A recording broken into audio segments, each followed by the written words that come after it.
Mr. Moore, welcome to the program. Thanks for being with us. Nice to be with you, Sean. All right. I have felt this, and I've interviewed many people over the years. I agree with you, but I'm surprised that it came from your mouth. Explain. Well, I actually left Greenpeace a long time ago. I was one of the original founders. I was with them for 15 years in the top committee. But by around the mid-'80s, they turned sharply to the political left and began to adopt positions that I could not accept from my scientific background. I have a PhD in ecology, and I am very well versed in all the biology subjects as well as climate change. And I just had to come out and express what I have been studying for the last 25 years, that there is actually no scientific proof.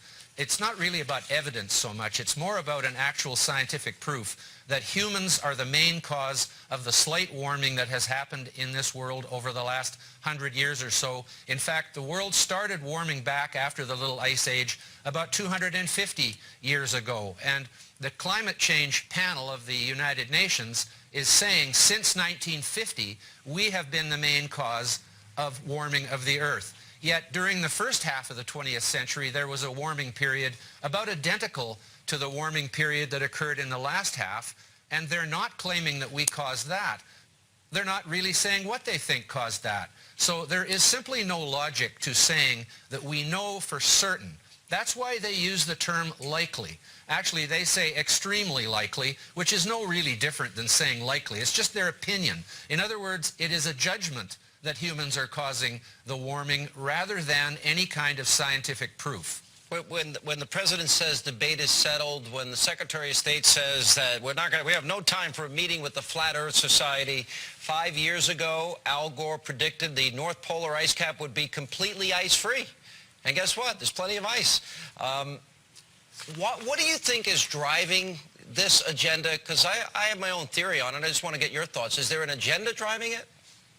It is a powerful convergence of interests among a very large number of elites, including politicians who want to make it seem as though they're saving the world, environmentalists who want to raise money and get control over very large issues like our entire energy policy, media for sensationalism, universities and professors for grants. You can't hardly get a science grant these days without saying it has something to do with climate change.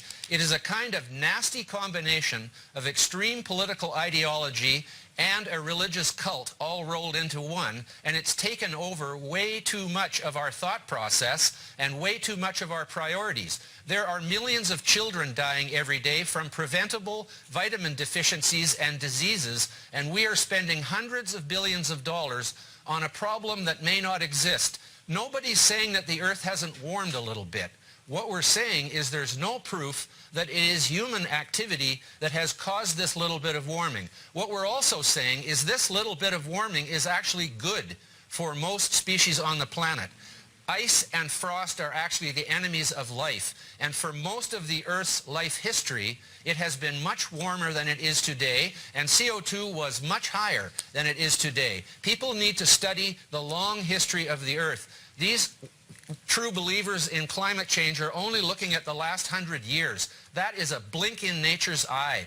We've had billions of years of climate history in this world, and if you look at just the last 500 million of them, the most recent 500 million, you will see that CO2 is lower now than it has been through most of the history of life on Earth, and so is the temperature.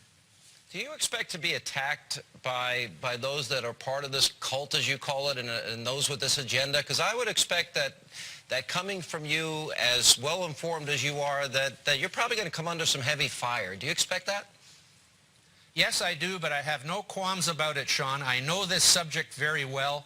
I understand that actually water vapor is the key to understanding the impact of CO2 increase on global warming and climate. And all of these climate models, and of course it doesn't matter how sophisticated a climate model is, it is not a crystal ball. You could learn more about the future by throwing a bunch of bones on the ground than you could by a lot of these climate models, because that's all they are, is computer models. They are not something you can predict the future of the Earth with. And they're all saying that the CO2 is going to result in a very large increase in temperature. And the way they do that is by assuming that the increase in water vapor, which will come in a warmer world, is going to magnify the effect of the carbon dioxide by 2 or 3 times, when in fact increased water vapor may dampen the effect of CO2, and no computer model knows the answer to that. Very well stated. Really appreciate your time.